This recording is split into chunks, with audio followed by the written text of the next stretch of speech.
warahmatullahi wabarakatuh. Kami dari kelompok 5 akan memaparkan hasil pengamatan mengenai gangguan biotik pada pohon nangka.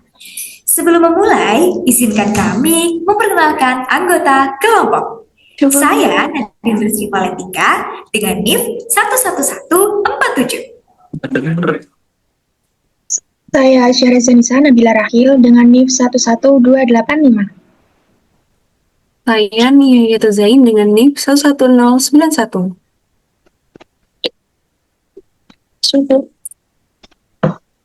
Saya Nafisa Putri Akiela dengan NIF 11259. Saya Nasra Syifatama dengan NIF 11263.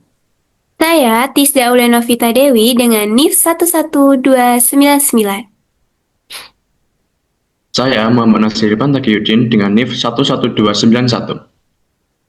Saya Taskia Hansa dengan NIF 11347. Baik, untuk mengawali presentasi kali ini, akan kami paparkan hasil dari pembuatan infografis.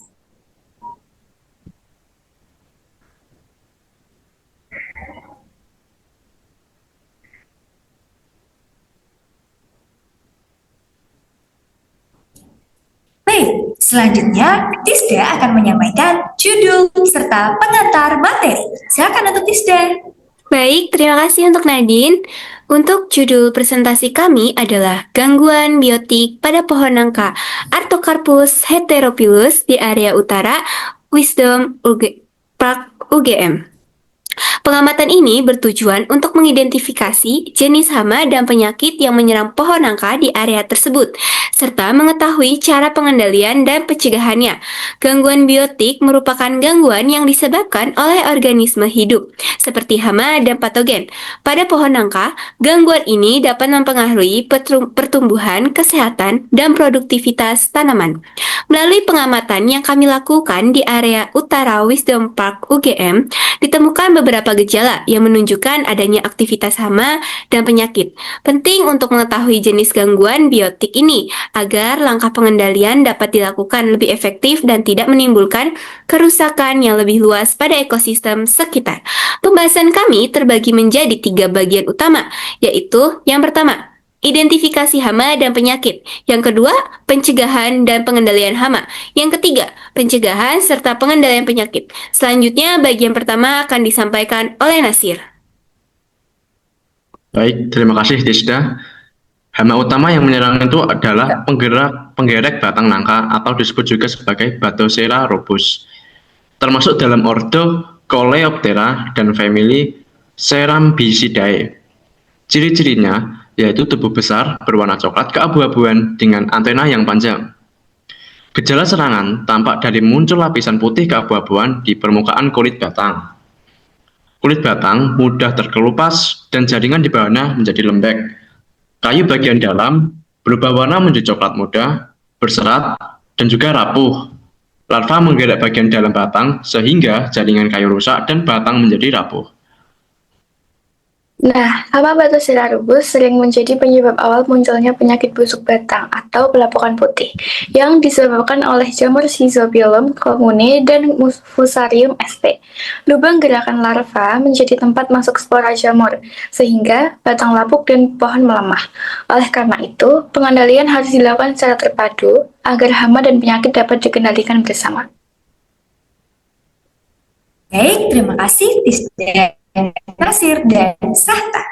Selanjutnya, kita akan membahas tentang pencegahan dan pengendalian hama yang akan dijelaskan oleh Syahra dan Nafisa. Kepadanya, dipersilakan.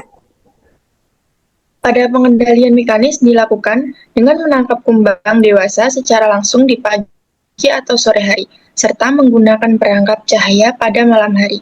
Selain itu juga, larva di dalam batang dapat dibunuh dengan menusukkan kawat ke lubang aktif.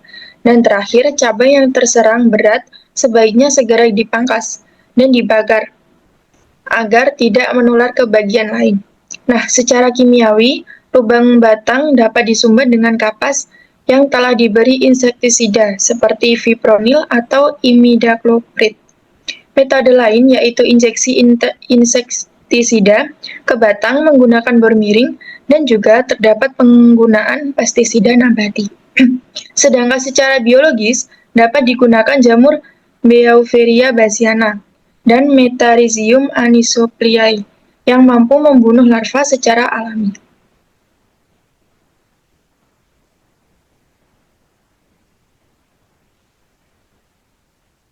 Selanjutnya, pencegahan hama penggerek batang pada pohon nangka dilakukan dengan menjaga kebersihan lingkungan melalui sanitasi kebun. Kesehatan dan keutuhan pohon perlu dijaga dengan menghindari pelukaan batang. Pemupukan rutin dilakukan agar pohon tumbuh kuat dan memiliki daya tahan alami terhadap serangan. Dan pemangkasan harus dilakukan secara rapi, serta pemantauan rutin perlu dilakukan guna mendeteksi tanda-tanda awal serangan dan mencegah penyebaran hama lebih lanjut. Baik, terima kasih Syahra dan Nafisa. Sekarang kita beralih ke pencegahan dan pengendalian penyakit. Silakan Taskia dan Neha. Langkah pencegahan dilakukan dengan menjaga kebersihan area sekitar pohon, memperbaiki drainase agar tidak ada genangan air, dan menghindari luka pada batang. Jika terdapat luka, segera oleskan fungisida tembaga. Setelah itu, lakukan pemupukan rutin menggunakan pupuk organik atau NPK seimbang serta lakukan monitoring gejala awal seperti lapisan putih atau retakan pada batang. Untuk pengendalian penyakit dilakukan melalui 4 cara utama. Yang pertama, kultur teknis, yaitu memperbaiki aerasi, memangkas bagian yang sakit, dan menutup luka dengan fungisida. Yang kedua, ada mekanis, dengan memotong serta membakar bagian batang yang terinfeksi berat. Lalu yang ketiga ada biologis. Biologis ini dengan menggunakan jamur antagonis Trichoderma sp untuk menekan pertumbuhan jamur patogen. Lalu yang terakhir ada kimiawi. Kimiawi ini dengan cara menyemprotkan fungisida seperti tembaga oksiklorida atau mancozeb pada batang dan akar. Dengan penerapan pengendalian terpadu, gangguan biotik pada pohon nangka dapat diminimalkan secara efektif. Terima kasih Taskia dan Neha. Dari pembahasan tadi dapat disimpulkan bahwa gangguan biotik pada pohon nangka di area utara Wisdom Park UGM disebabkan oleh hama Patogenopus serta jamur Schizophyllum commune atau Fusarium sp. Nah, keduanya ini saling berkaitan dan memerlukan pengendalian terpadu melalui metode mekanis, biologis, kimiawi, serta kultur teknis.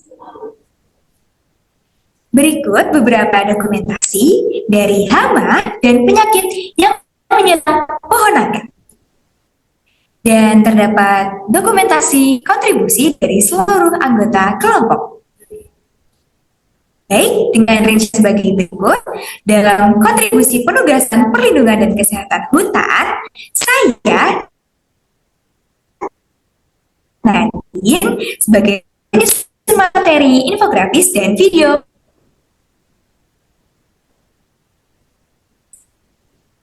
Saya, Tisda Novita Dewi, dalam kontribusi penugasan, perlindungan, dan kesehatan hutan, berperan sebagai editor infografis dan editor presentasi. Saya Nihayatul Zain, dalam kontribusi penugasan dan perlindungan kesehatan hutan, saya sebagai penyusun materi dan editor video presentasi. Saya Syahrazanisa Nabila Rahil, dalam kontribusi penugasan perlindungan dan kesehatan hutan, saya sebagai editor infografis dan editor video presentasi. Saya Taskia Hansa dalam kontribusi penugasan perlindungan dan kesehatan hutan sebagai editor video singkat dan editor video presentasi. Saya Nasata Syifatama dalam kontribusi penugasan perlindungan dan kesehatan hutan sebagai penyusun materi infografis dan video presentasi. Saya Muhammad Nasiripan Taqiyuddin dalam kontribusi penugasan perlindungan dan kesehatan hutan sebagai editor video singkat dan penyusun pemateri video presentasi. Saya Nafisa dalam kontribusi penugasan perlindungan dan kesehatan hutan berperan sebagai penyusun materi infografis dan juga video presentasi. Nah, dalam kontribusi penugasan perlindungan dan kesehatan hutan ini, kita melakukan diskusi untuk pembagian tugasnya. Sebelum pembagian tugas, kita melakukan diskusi dengan cara pembagian rata dalam proses penugasannya dan sudah diatur dan dikoordinasi oleh ketua kelompok saya dan anggota yang lain yang menyumbangkan idenya atau memberi saran yang lain. Semuanya diatur bersama. Baik, demikian presentasi dari kelompok kami. Terima kasih atas perhatiannya. Mohon maaf apabila terdapat kekurangan. Wassalamualaikum warahmatullahi wabarakatuh.